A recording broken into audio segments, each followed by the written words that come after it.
میرا غفلت میں ڈوبا دل بدل دے، خدایا فضل فرما دل بدل دے۔ کون کون یہ چاہتا ہے کہ اللہ پیسے کے بغیر میرے کام بنائے؟ ہاتھ کھڑا کرو، سوچ لو۔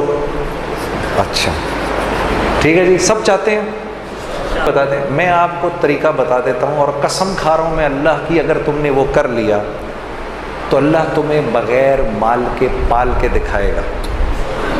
ٹھیک ہے، اب غور سے سننا میری بات۔ مولوی صاحب وہ قرآن کی کون سی آیت ہے جس میں اللہ نے مال خرچ کرنے کے 6 طریقے بتائے ہیں کہ اس پہ خرچ کرو، اس پہ خرچ کرو، اس پہ خرچ کرو، مساکین پہ خرچ کرو، رشتہ داروں پہ خرچ کرو؟ ایک آیت ہے، کوئی حافظ اگر ادھر بیٹھو آپ کو یاد آ رہا ہے؟ ذرا بتاتے جاؤ۔ پہلے کس کا نام لیا؟ سب سے پہلے اپنے مال کے 6 حصے کرنے ہیں۔ آج کے بعد جو گھر میں پیسے آئیں گے اس کے 6 حصے کرنے ہیں۔ ٹھیک ہے، غور سے سن لو، جو گھر میں پیسے آئیں گے اس کے کتنے حصے کرنے ہیں؟ 6 حصے کرنے ہیں۔ سب سے پہلے کس پہ خرچ کرنا ہے؟ فقراء پہ خرچ کرنا ہے۔ ٹھیک ہے جی، سب سے پہلے کس پہ خرچ کرنا ہے؟ پھر کس کا نام لیا؟ پھر مساکین کا، جو مسکین ہیں بیچارے۔ ٹھیک ہے، پھر اس کا نام لیا؟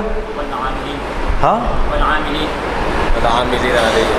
یہ عاملین کون ہوتے ہیں؟ جو اچھا، یہ وہ والی آیت ہے جس میں گردن چھڑانے والوں کا بھی ذکر ہے۔ ٹھیک ہے نا؟ پھر جو کسی نیک مقصد میں اپنے مال کو، آپ کے مال کو خرچ کر رہے ہوتے ہیں نا، ان پر علماء سے پوچھ لینا عاملین کس کو کہتے ہیں۔ یہ تیسرے لوگ ہیں جن پر خرچ کرنا ہے۔ چوتھا کون ہے جی؟ جن کو دین کے قریب کرنے کے لیے، ہاں، جن کو دین کے قریب کرنے کے لیے، یعنی جب اللہ کے راستے میں، یعنی جو قریب آ رہا ہو اس پر خرچ کرنا، جو دین کے قریب آ رہا ہو اس پر خرچ کرنا۔ یہ نہیں کہ دعوت دینے گئے تو اسی کے گھر میں کھانا شروع کر دیا۔ جی ہاں جی، میرا ایک دوست ہے، وہ تو یہ کرتا ہی کرتا ہے، میں اس کو سمجھاتا ہوں نہ کیا کر۔ وہ جس کے گھر جاتا ہے، سر ہم بیٹھے ہوئے چائے منگوا لیں گھر سے، اندر سے، جس کو دعوت دینے گئے ہیں اسی کے گھر سے چائے منگوا لی۔ جس بندے نے مجھے وصول کیا تھا، جنید غنی نے، وہ مجھ پر پیسہ خرچ کرتا تھا، اتنا کہ میں شرم کے مارے مجھے سمجھ میں نہیں آتا تھا میں کیا کہوں، میں اس کی ہر بات مان لیتا تھا، وہ مجھ پر خرچ کرتا تھا۔ ٹھیک ہے، 4 ہو گئے، 5واں گردنیں آزاد کرنے، جو قیدی ہوتے ہیں، جو عدالتوں میں پھنسے ہوئے ہوتے ہیں، جن پر قرض چڑھے ہوئے ہوتے ہیں،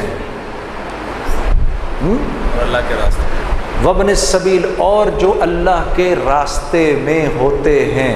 6 تو یہ ہو گئے۔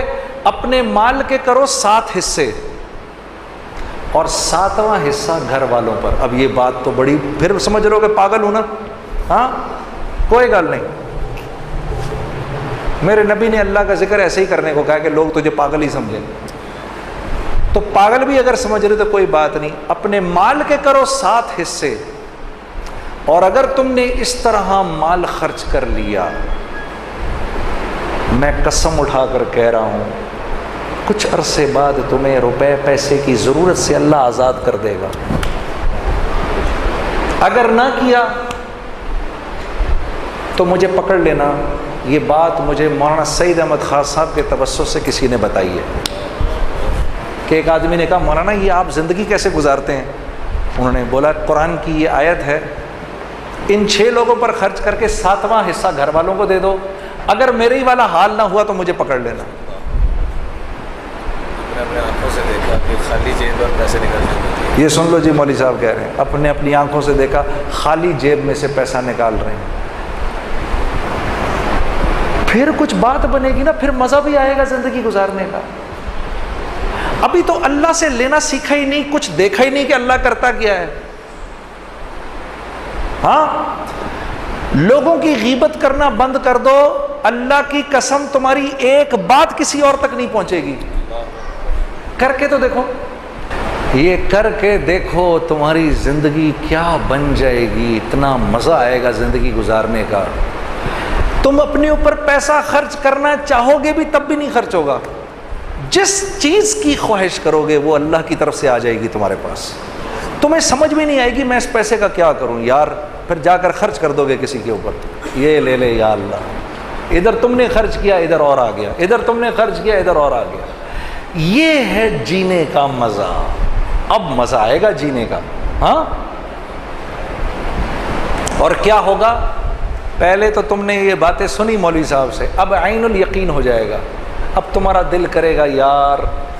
میں سوچتا تھا یہ صحابہ دڑا دڑ اس طرح کیوں خرچ کرتے ہیں؟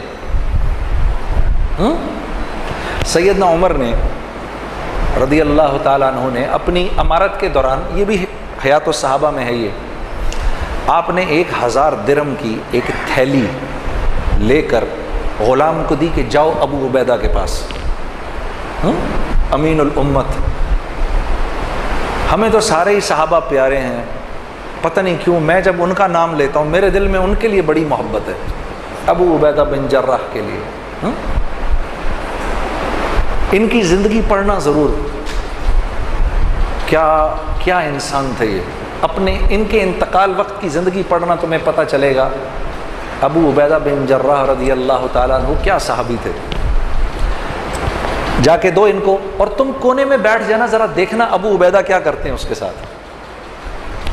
تو جی 1000 درہم کی تھیلی بھیج دی. تو پوچھا یہ کیا ہے جی؟ یہ جی 1000 اشرفیاں بھیجی ہیں. کس نے؟ امیر المومنین نے. کیوں؟ کہا جی آپ کی ضرورت. میں نے کب کہا مجھے ضرورت ہے؟ یہ امیر المومنین مجھے کیوں مشکل میں ڈالتے ہیں؟ یوں کر کے پوری تھیلی یوں کر کے کھولی، اس کی وہ بنائی. اپنی جوتی گانٹھ رہے تھے اس وقت، اپنی جوتی گانٹھ رہے تھے. وہ ساری اس کی پوٹلیاں بنا کے باندی کو بلایا، یہ اس کو دو، یہ اس کو دو، یہ باندھ کے سب اڑا کر اپنی جوتی گانٹھنی شروع کر دی. غلام نے واپس جا کر کہا امیر المومنین آپ کے 1000 درہم کا، 1000 اشرفیوں کا یہ حشر ہوا ہے. ہاں، زبان سے نکلا اللہ اکبر، اللہ تیرا شکر ہے، کیسے لوگوں پہ تو نے مجھے امیر بنایا ہے. پھر 1000 درہم کی تھیلی اٹھائی اور کہا لے جاؤ اب یہ معاذ بن جبل کے پاس جاؤ اور دیکھنا وہاں کیا ہوتا ہے.